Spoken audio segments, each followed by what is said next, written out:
Hey, what's up guys? Dustin here, Adam Off-Road. Thanks for stopping by and checking out today's video. So about a month ago, I posted a video on this DIY camp emergency light that I use on the back end of my Jeep Wrangler TJ. And since then, we've made a lot of improvements to the light and to the contact block I use to turn on the light. I've also been getting a lot of questions on how I get power to the contacts and where you can get one of these blocks. So in today's video, that's what we're gonna be talking about. So stay tuned, let's get to work.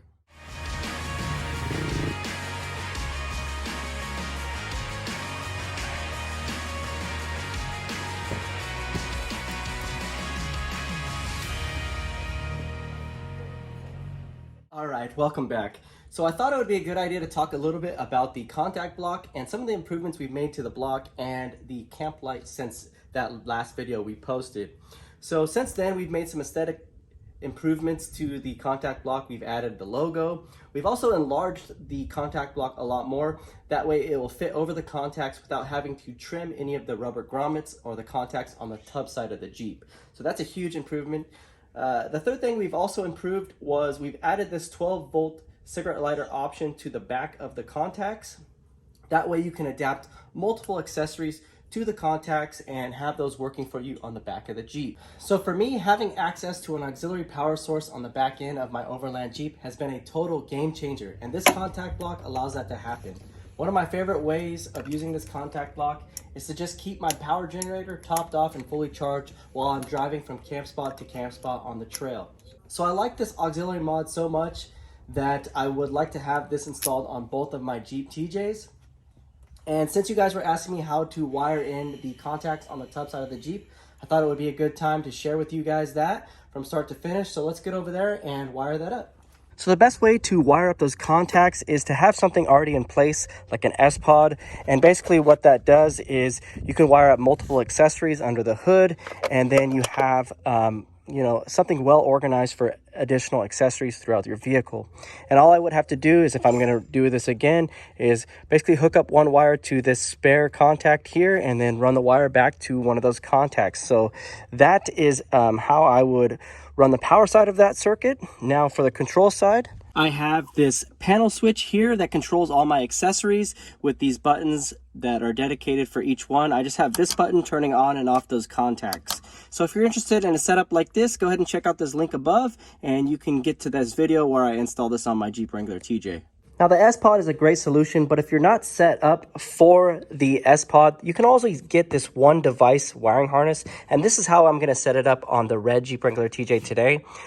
So this is good for one device, and it has a relay, a switch, it comes with fuses and all the wires you're going to need. There's going to be some modifications we have to do to this wiring harness to make it work, but it's not really a big deal, and I'll kind of walk you through the steps right now. So let's get over there and I'll show you how I have some of this wiring all set up.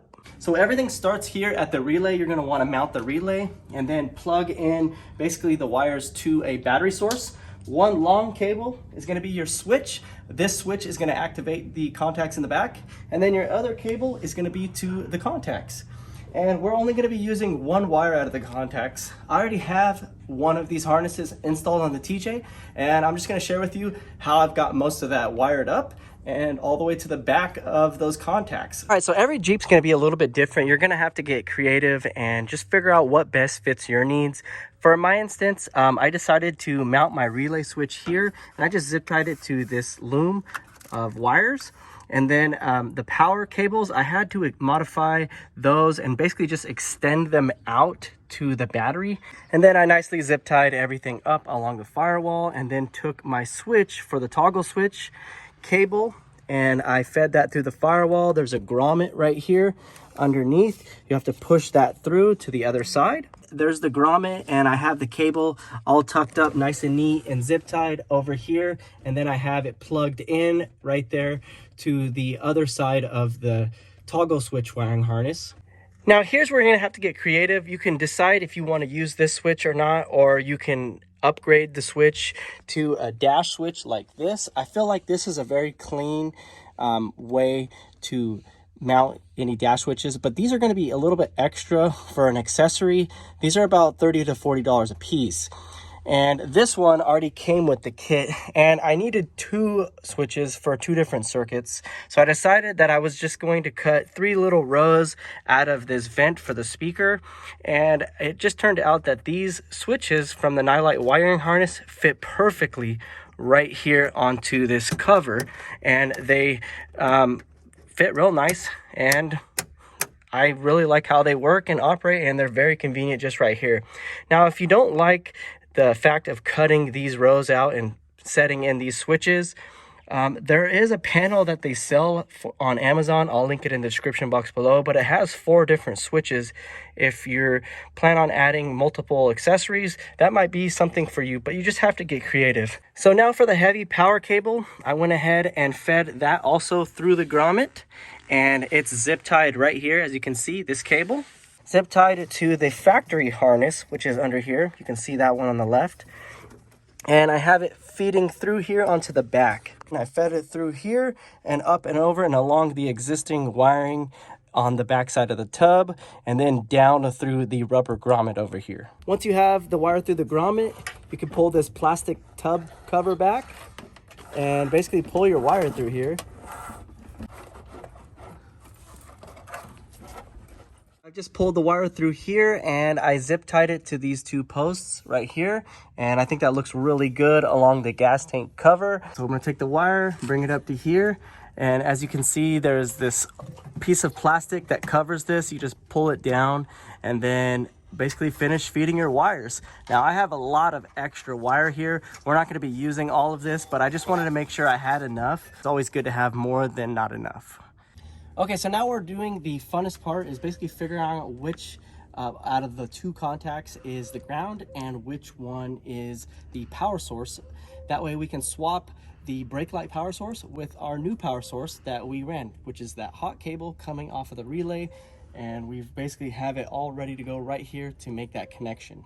So using a multimeter, we're going to go ahead and change the multimeter to DC 20 volts. And then I'm going to turn my unit on. Now, it doesn't matter which lead you're going to touch, but with my assistant holding the brake, we should have a power back here on these contacts. So he's holding the brake down now. I'm going to go ahead and take any of the 2 leads and watch my meter here.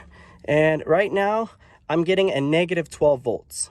So if I swap these, I get a positive 12 volts. So the one on the top here is going to be the lead that we're going to be swapping out, and the one on the bottom is the ground. So we're going to leave that one alone and only take out this one. So if I pull it out, there's the contact. I'm going to remove the rubber grommet. It's basically just a rubber grommet with the contact in the back, and then this guy plugs right into the back just like that. So there's no shorts to metal, because it's all insulated by this rubber. So we're going to disconnect the brake light. I'm going to just leave it just like that. We're not using that no more. And I'm going to feed my wire through this hole now. We're going to leave about this much extra, and I'm going to go ahead and cut this off. Just like that. And then now we're only going to work with this wire. And I'm just going to go ahead and strip the wire back here, like so. And then we'll go ahead and put our wire over, our terminal over. And then I'm going to go ahead and crimp this terminal. And a little pro tip is you want to kind of pull on this, make sure it's not going to come off. That's going to be a tight, crimped on connector. And then, yeah, essentially that is going to plug in on now onto the back of our terminal block on the back, just like so. So I'm going to go ahead and feed this back through here and get it back on. And basically feed the grommet back into the tub here. You could use a little screwdriver, but I don't think it's necessary. You can kind of like twist it on there and just get it on there. So next I'm gonna go ahead and connect my relay up to the battery. Now we need to test to see if our light turns on. And it does. You can see the light, the blue light turns on. Excellent. And now you can see I have 12.52 volts on the meter. So that's how you're going to get power to the contacts on the back of your TJ, LJ, or YJ. All right, so we are almost ready to go, but we need to take off the contacts on the door that mate with the contacts on the tub. We need to take those off so we can put them on our new contact block. So the first thing you're going to do is remove this bolt. I think it's a 22 Torx. And basically what you'll see once that bolt is removed is the cover will come off, and then you'll have 3 more bolts that attach this bracketry to the tailgate. You'll pull those 3 bolts off, and then the bracket will come off. You'll have some wires that come through this hole. Most of the time people just cut that off because they no longer use that tailgate brake light anymore. And then you'll have your contacts. So we're gonna need to take those off, and you can put the screws back in these holes, and they just pull off just like this. And then now we have our 2 contacts for the block that if you're going to do this modification, you'll need these for your block. All right, so we are ready to assemble the contact block. The contact block will come like this with 2 holes in the middle, and then you'll have your glued magnets on one end. And basically you're just going to take your contacts that you got on the tailgate and push them through these holes like so. Just install them like that, and then push them through with your thumbs. That's how I do it. Just push them in until they seat flush inside of the block. And then in the kit, I'll also provide some connectors that connect to the backside of those contacts on the tub side. So have some extras of those. And then I'll also provide you with some heat shrink butt style connectors so you can add or lengthen wires. That's pretty convenient so you don't have to buy extra stuff. And then also in the kit, I'll add the 12 volt accessory. That way you can basically add any 12 volt accessory to the contact block for like if you're charging your power generator and things like that.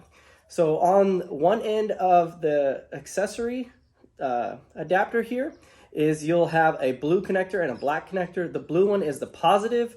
So if I have it connecting to the contacts like this, all my positive is on the top. I'll connect the blue on the top and then the black ground on the bottom. And then I'm ready to go. I can actually take this to the Jeep right now, flip the switch on that relay, and it will provide power to this contact block. So let's go ahead and head over to the Jeep and we'll plug in some devices. All right guys, so I have my contact block right here. I'm gonna go ahead and hook it up. We have the camp light, another light that I picked up. I found it on Amazon. This is a good alternative if you don't decide you want to make your own. I thought that was pretty cool though to make your own. But this one I picked up for 30 bucks on Amazon. I'll drop a link in the description box below. But here's the contact block right here. I'm gonna go ahead and just set it up with the blue one positive on the top. Might have to move it around to make good connection. And then I know I have the toggle switch on the dash turned on. And then there I am charging my power generator. So like I was saying earlier, I could be driving around charging my power generator, and I just love this idea. I really do. So next thing is I'll plug in one of my camp light. I recently added the 12 volt socket to it. Awesome. I just love this thing when I'm out there camping and cooking on the trail. This thing is super awesome. I'm going to be dedicating this light to the green Jeep. And then the other light that I was just now talking about, which is pretty cool because it has this switched 12 volt socket on it, and it's round with the LEDs. I'll be dedicating this emergency light over to the red Jeep. So that one's going to stay over here. But pretty much that's what I'm using this contact block for, is to keep my power generator charged up, and for my lights and different accessories like that. I can charge cell phones, I can use my air pump and things like that. It really does come in handy, and it's a pretty nifty hack or mod, if you will, for the Jeep Wrangler TJ. So without further ado, I'll list a link for all the materials and things that I use in this video, and also a link where you can get this contact block in this little kit that I've kind of developed and put together. Much thanks to Square Life for helping me get this product to where it is, and really just providing us with this materials. He uses a 3D printer to make these. And if you do buy a kit, it really does help us both out and the channels to basically kickstart and promote this product here. So with that, I think we're going to end the video here. I had a lot of fun doing this auxiliary power mod at the back end of my Overland Jeep Wrangler TJs, and I think they're going to definitely come into great use while we're camping and overlanding on the trail. So if you guys see any value in this video, hit the like button, consider subscribing, helps out the channel, and we will see you guys on the next video. Have a good day. Peace out.